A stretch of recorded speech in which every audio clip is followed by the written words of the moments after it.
कि Mohammad I love Mohammad के banner लगाने से सांप्रदायिक तनाव बढ़ता है और दंगे फैलते हैं। मेरे को इस बात का जवाब दे दो, क्या बैनर लगाने से समाजवादी पार्टी का कहीं ऑफिशियल स्टैंड है कि इसकी वजह से दंगे फैलते और दंगे भड़कते हैं? बताइए। मुझे भी लगा था इस लाइन पे आप पकड़ेंगे उनको, आपको मौका दिख गया है। दोस्तों, अभी तो था मस्ती का माहौल, अब शुरू होती है असली बहस। ये है वाइब विचार, सच, सवाल और सीधी बात। वीडियो पसंद आए तो लाइक जरूर करें। अंदर की बात नहीं, मैंने तो बहुत सीधी और साफ बात बोली है। I love Mohammed, I love Mahadev, ये हमारे सबके आराध्य हैं।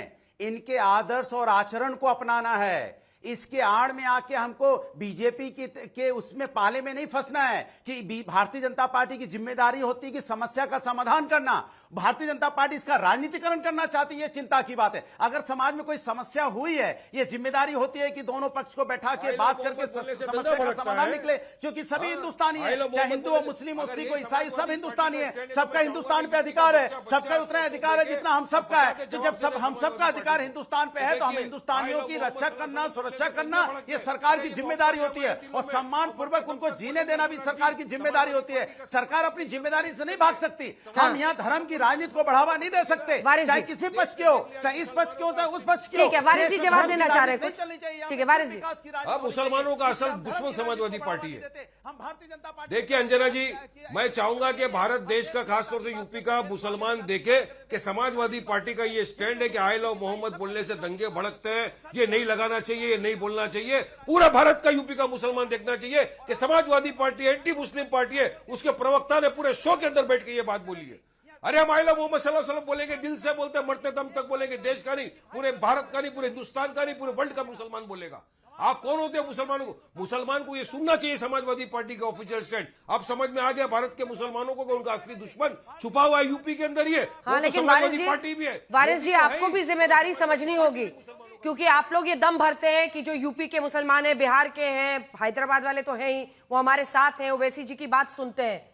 लेकिन जब सीतापुर में स्लोगन प्रतियोगिता के नाम पर हिंदू बच्चों से आई लव मोहम्मद लिखवाया जाता है, तब ऐसे मुद्दों पर आपके अध्यक्ष जी कुछ नहीं बोलते हैं। तो जिम्मेदारी दो तरफा होती है। आपको हर तरीके की बात और सोच समझकर ऐसे मुद्दे पर लिखना चाहिए, क्योंकि एक सेंटिमेंट को इस तरह से उछालना बहुत अच्छा नहीं होता है।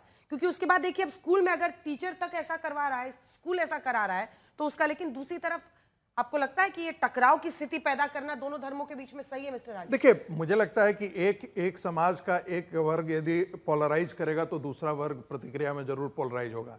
इसी की तो आशंका है। यदि आप आई लव मोहम्मद का पोस्टर लगाते हैं, और इसे मैं मानता हूं कि ये पॉलिटिकल स्लोगन के तौर पर मुस्लिम समाज प्रयोग कर रहा है। यदि ये धार्मिक स्लोगन होता है, स्पिरिचुअल होता, तो मुझे नहीं लगता है कि इस देश में कहीं इस प्रकार के इसका विरोध में कोई प्रतिक्रिया होती। लेकिन चूंकि ये पॉलिटिकल नारे, असर्टिव पॉलिटिकल इस्लाम को प्रदर्शित करने के लिए किया गया है, तो इसकी प्रतिक्रिया तो सड़कों और गलियों पर दूसरे लोग भी करेंगे। और दूसरी बात,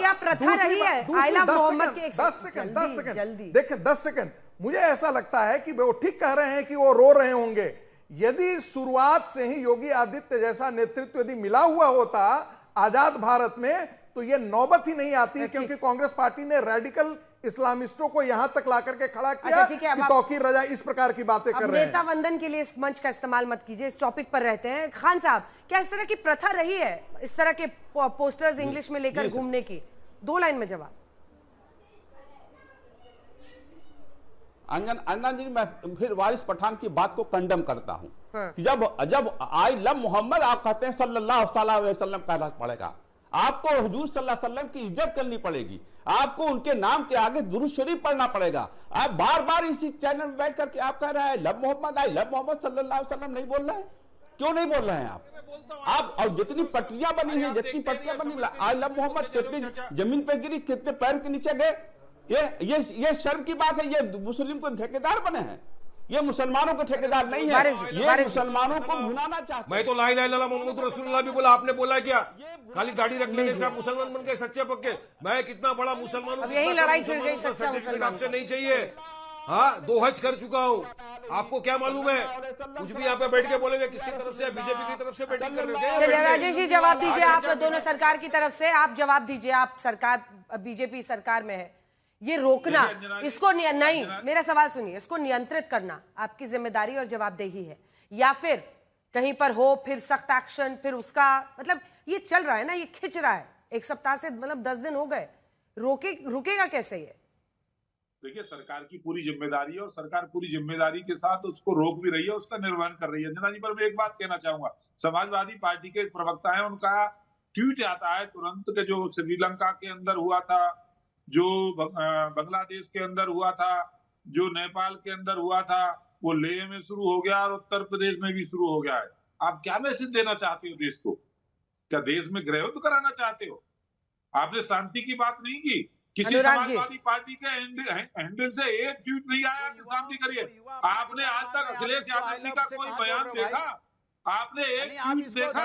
केवल आग लगाने वाली बातें, केवल दंगा भड़काने वाली बातें, क्योंकि देश के अंदर ध्रुवीकरण होगा और ध्रुवीकरण होगा तो इनको उसका लाभ मिलेगा। दंगा कराने वाले अधिकार दिया है, हम तो हमेशा कहते हैं जांच होगी, इनके नेता उसके पीछे निकल करके आएंगे। मेरा दावा है इस बात का कि समाजवादी पार्टी और कांग्रेस के नेता इस दंगे के पीछे होंगे निश्चित रूप से। ठीक है अनुराग जी, आपके किसी नेता को वो कोट कर रहे हैं कि उन्होंने एक्स पर लिखा, ठीक है, अरे सुनिए सवाल सुनिए अनुराग जी, आपके किसी नेता को कोट कर रहे हैं, वो कह रहे हैं कि उन्होंने लिखा कि जैसे नेपाल में हुआ, जैसे श्रीलंका में हुआ, वैसे ही अब लद्दाख में और यूपी में शुरू हो गया है, और ये आरोप लगा रहे हैं कि अराजकता फैलाने के लिए इन चीजों को हवा दे रही है पार्टियां। इन्होंने तब ठीक से पढ़ा नहीं। हमने कहा लोकतांत्रिक तरीके से हमें अपना अधिकार मांगने का हक है। अगर समाज के अंदर में किसी को अपना लोकतांत्रिक, हम हिंसा का कभी सपोर्ट नहीं करते और हिंसा कतई नहीं होना चाहिए। लोकतांत्रिक तरीके से हम अपना अधिकार तो मांगेंगे ना। हम आपसे अधिकार मांगने जाएंगे, आप लाठी बरसा देते हो युवाओं पे, वो रोजगार मांगने जाते हैं, आप लाठी से स्वागत करते हो। क्या लखनऊ में नहीं हुआ, पटना में नहीं हुआ, दरोगा भर्ती में आपने लाठियों से स्वागत कर दिया? यहाँ पे भर्ती मांगने गए तो आप लाठियों से स्वागत कर देते हो। तो हम लोकतांत्रिक तरीके से अपना अधिकार मांगेंगे, इसलिए आप बातों को इधर उधर भगाइए मत। ये बात दूसरी, मैं फिर कह रहा हूँ, चलिए इसी के साथ अंत करते हैं। आप सभी का बहुत धन्यवाद।